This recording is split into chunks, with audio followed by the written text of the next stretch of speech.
Meninas, meninos, saudações a todos. Vamos dar continuidade com os nossos estudos de indústria no Brasil. Se nós trabalhamos na primeira aula a evolução histórica da indústria, na verdade, da atividade econômica na transição do século XIX para o século XX, ao longo do século XX até a atualidade, agora nós vamos trabalhar a organização espacial da indústria, como no território brasileiro a atividade industrial está distribuída. Para tanto, vamos àquela velha teorização da superação da economia em arquipélago. E o que é a ideia de economia em arquipélago? Vamos imaginar a economia brasileira distribuída em atividades no território, desde o início de processo de ocupação pelos portugueses e até o século XIX, como é mostrado aqui no nosso mapa, em 1890.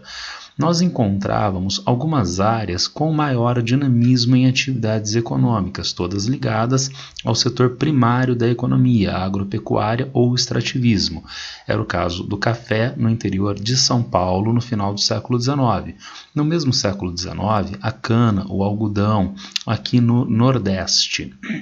E também nós tínhamos a borracha, extrativismo vegetal aqui na região amazônica. Eram atividades, primeiro, primárias, eram atividades, segundo, voltadas à exportação e, portanto, estas áreas de relativo dinamismo econômico dentro do território não tinham conexão umas com as outras, voltavam a sua produção para exportação, tinham uma relação comercial muito mais forte com os países importadores do que entre elas próprias. Daí a ideia de economia em arquipélago, como se fossem ilhas de atividades econômicas sem maior integração entre elas. Mas esta economia em arquipélago será superada até a atualidade. Vejam o nosso segundo mapa da década de 1990. Agora, nós temos integração territorial. E quem neste intervalo de tempo vai patrocinar a integração territorial? Ora, a atividade industrial que nós vimos nas últimas aulas. Então, a atividade industrial é uma atividade no Brasil, vimos para a América Latina, na verdade, substitutiva de importações. Portanto, no nosso mapa à esquerda, nós encontramos as atividades econômicas mais dinâmicas voltadas ao mercado externo. A atividade mais dinâmica ao longo do século XX, a atividade industrial, é voltada ao próprio mercado interno. Mas nós vamos ver no desenrolar desta aula que esta atividade não se distribui de uma maneira homogênea pelo território. Ela está concentrada em algumas regiões. Ela está concentrada aqui, no que a gente viria a chamar de região sudeste ao longo do século XX. Então, a atividade industrial se concentra em uma área e vende a sua produção para todas as demais regiões brasileiras, para esta área inclusive. Só que essa atividade industrial precisa de recursos naturais, precisa de matérias-primas da agricultura, precisa de matérias-primas minerais, combustíveis, que são produzidos em várias regiões brasileiras, produtos primários tradicionalmente exportados, mas que agora encontram um mercado consumidor também dentro do Brasil na atividade industrial desta região. E, portanto, a atividade industrial é que acaba criando esse entrelaçamento entre as diferentes regiões do Brasil, superando a velha economia em arquipélago em direção a um processo de integração regional feito, organizado a partir da produção industrial. Mas vejam vocês, se essa produção industrial não está dada da mesma forma nas diferentes regiões, esse processo é assimétrico. Ele gera benefícios diferenciados para as regiões. Na verdade, algumas regiões são claramente beneficiadas por este processo e outras regiões passam a ter problemas econômicos, sociais, como decorrência da industrialização. Vamos ver então como a industrialização, a atividade industrial, se manifesta no território e como essas assimetrias são criadas e podem ser corrigidas de alguma forma. Concentração espacial, do início do processo até os anos 1960. Na virada do século XIX para o século XX, até a década de 1960, nós temos concentração da produção industrial em São Paulo. Primeiramente, na verdade, o estado da Guanabara, né, o que era capital do Brasil até a década de 1950, é que concentrava o maior valor de produção industrial, mas já neste período, crescentemente, o estado de São Paulo vai concentrando mais e mais indústrias, até que na virada de meados do século XX, na segunda metade do século XX, São Paulo já lidera o valor de produção industrial entre as unidades federadas brasileiras. E por que São Paulo vai concentrar as indústrias? Ora, já vimos em diferentes oportunidades nas nossas aulas de indústria no Brasil e no mundo os fatores de produção industrial. São Paulo tem, na virada para o século XX, do século XIX para o século XX, as melhores condições para o investimento industrial. Disponibilidade de capital, trata-se da economia de maior dinamismo no Brasil do final do século XIX, a economia cafeeira, que inclusive mobiliza o sistema de transporte ferroviário na segunda metade do século XIX, que concentra população que se manifesta como mercado consumidor, na medida em que são trabalhadores assalariados, têm renda e consomem a produção, que é muito importante em um processo de industrialização que nós vimos é substitutivo de importações. A concentração do mercado é um fator importante para a concentração industrial. E ainda uma última coisa, esses trabalhadores não são trabalhadores quaisquer, são trabalhadores imigrantes. Eles saíram de países que já passavam por processo de industrialização e podem ter alguma qualificação para o trabalho industrial. Isso está dado em São Paulo em melhores condições do que em todas as outras regiões, concentrando indústrias em São Paulo em um primeiro momento. Mas aí aparecem duas coisinhas importantes. Primeiro, de onde vêm esses fatores de produção industrial, se não da economia cafeeira logo anterior, como eu já estava sugerindo para vocês. A disponibilidade de capital é da economia cafeeira. A infraestrutura de transporte ferroviário foi instalado para o café. Esses trabalhadores migrantes vieram primeiramente na substituição do regime de trabalho escravo nas fazendas de café e, portanto, os fatores que mobilizaram a atividade industrial ao longo do século XX são herdados da economia primária logo anterior à economia cafeeira. Agora, há uma segunda coisa importante que a gente já viu também nas últimas apresentações, a chamada economia de concentração, economias de concentração. Quando a indústria se instala em um determinado país, em um território, ela busca as áreas, como a gente está vendo aqui, com os melhores fatores de produção, mas quando ela se instala nesta área, ela vai melhorando mais e mais os fatores de produção, sempre nesta mesma região. Dois exemplos. A infraestrutura de transporte. A melhor do Brasil no final do século XIX é a de São Paulo, as ferrovias. E quem tem a melhor infraestrutura de transporte no Brasil na década de 1950 a 60? São Paulo, que é a área industrial, que melhor desenvolveu o sistema rodoviário. Segundo fator, força de trabalho.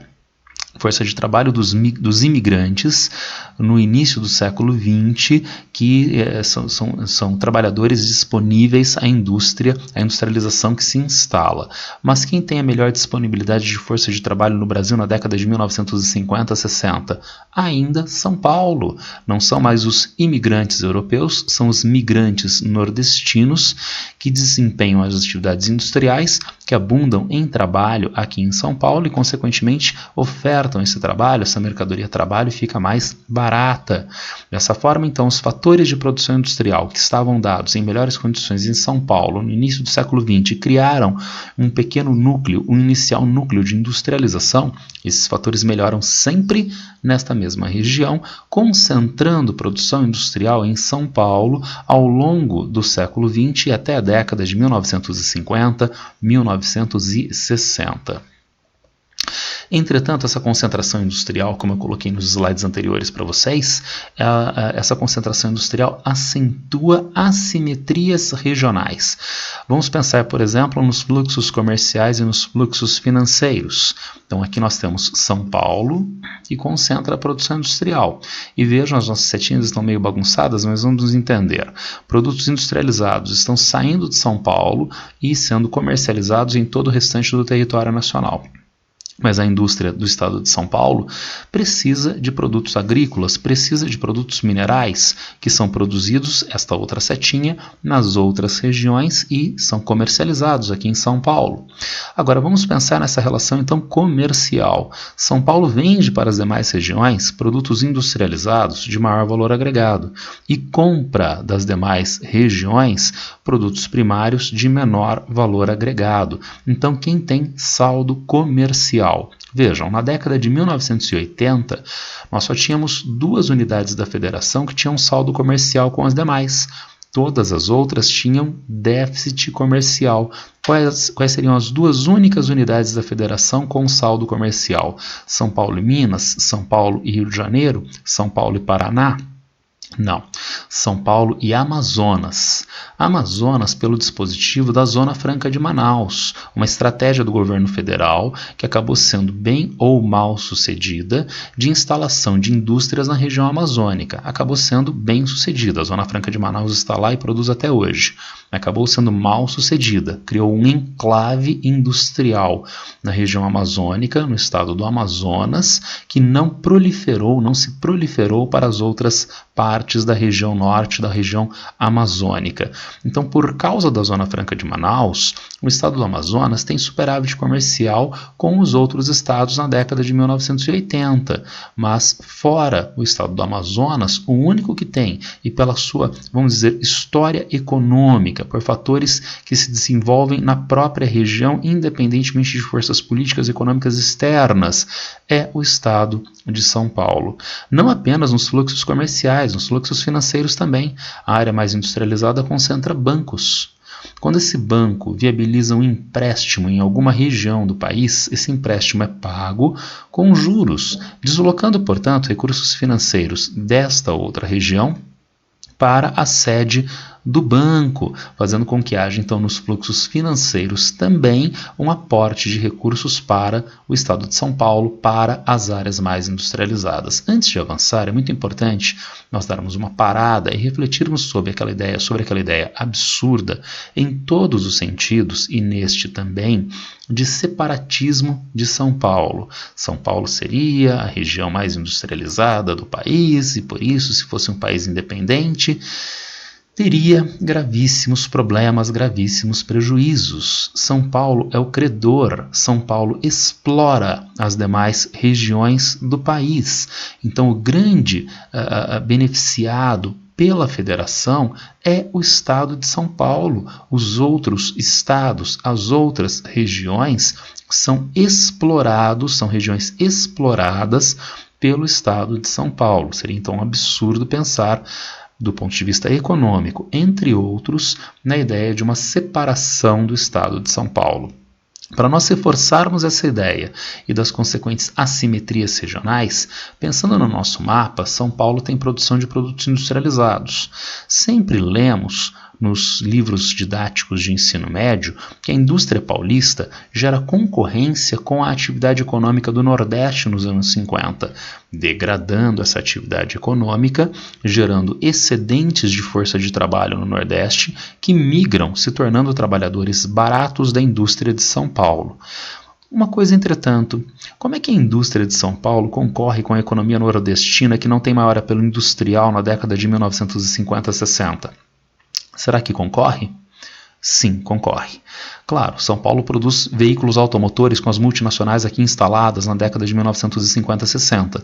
Não há produção de veículos automotores lá no Nordeste.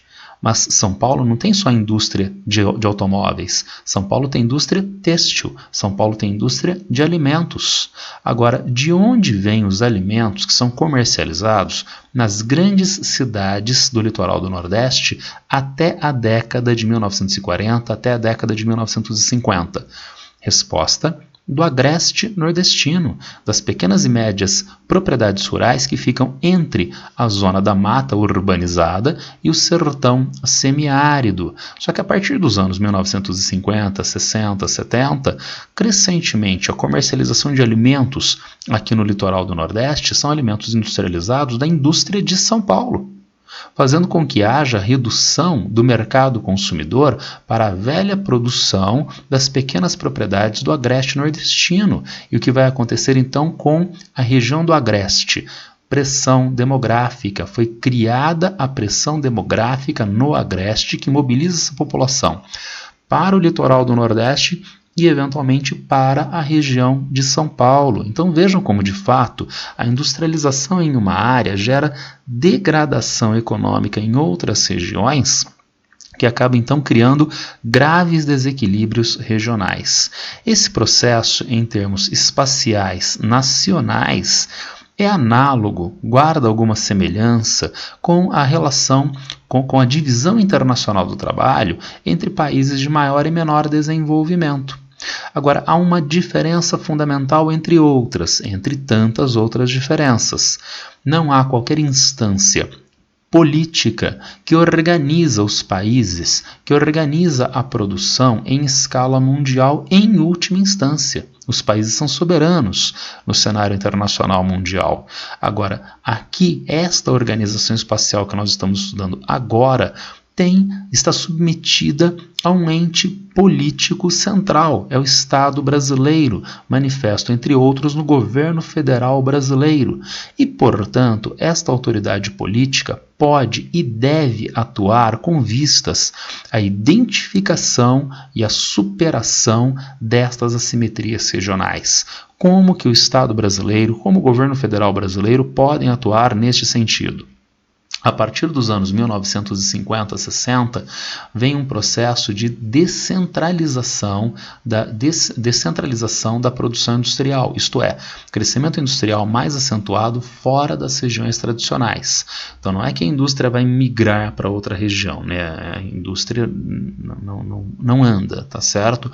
O ritmo de crescimento da produção industrial nas áreas de menor industrialização torna-se mais acentuado. Esta é a ideia de descentralização. E por quê?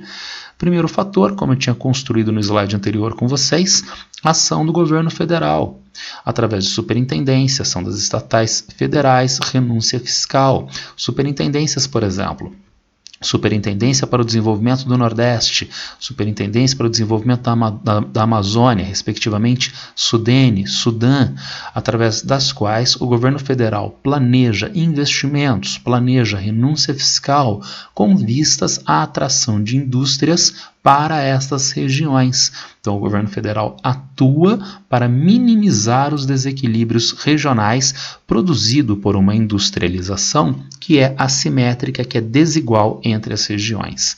Esse fator, entretanto, tem um limite de atuação.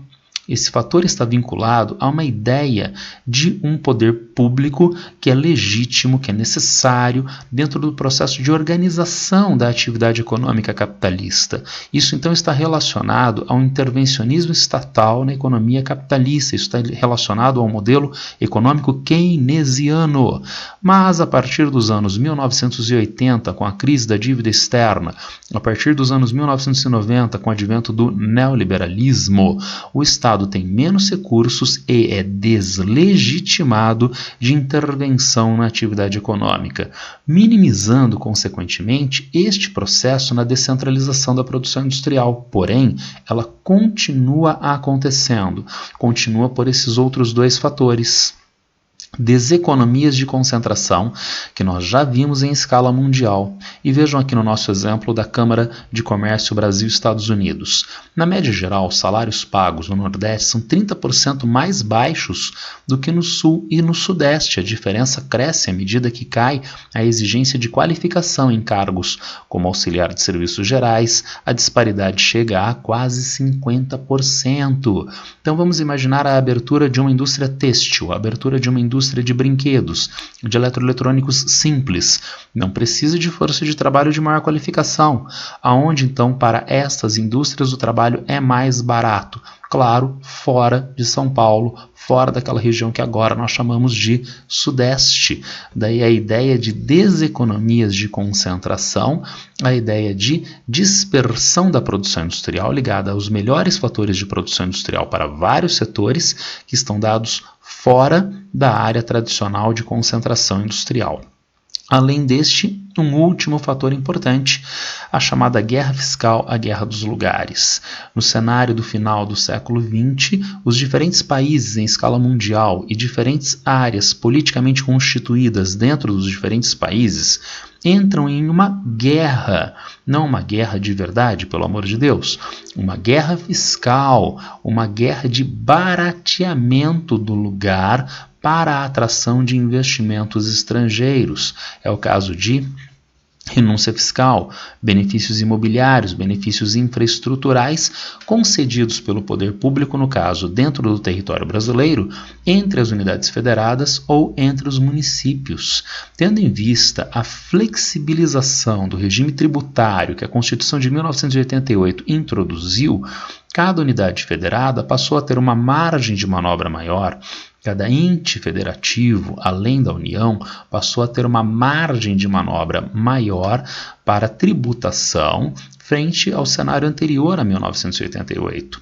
E com esta maior margem de manobra, ele aumentou a tributação para o capital? Não, ao contrário, ele diminuiu a tributação para o capital, de modo a atrair para si e não para as outras regiões o investimento industrial. Através desse procedimento, sim, é possível que uma indústria se instale em um determinado estado, unidade federada, ou num determinado município, mas isto gera um ônus, isso deixa uma conta.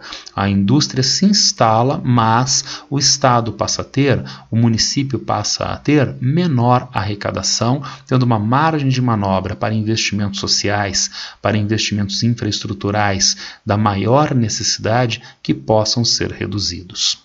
Espero que vocês tenham entendido então esses 3 itens. A ação do governo federal, principalmente nos anos 1960, 1970, anos 80, 90, já é uma ação mais dificultada pela crise da dívida externa e pelo neoliberalismo, e ainda as deseconomias de concentração e a guerra dos lugares. Agora, este processo de mobilização da produção industrial está ligado a indústrias tradicionais ou a indústrias que trabalham com menor valor agregado, menor qualificação da força de trabalho, porque existem indústrias que são ligadas à terceira revolução industrial e essas não estão vinculadas necessariamente à guerra fiscal.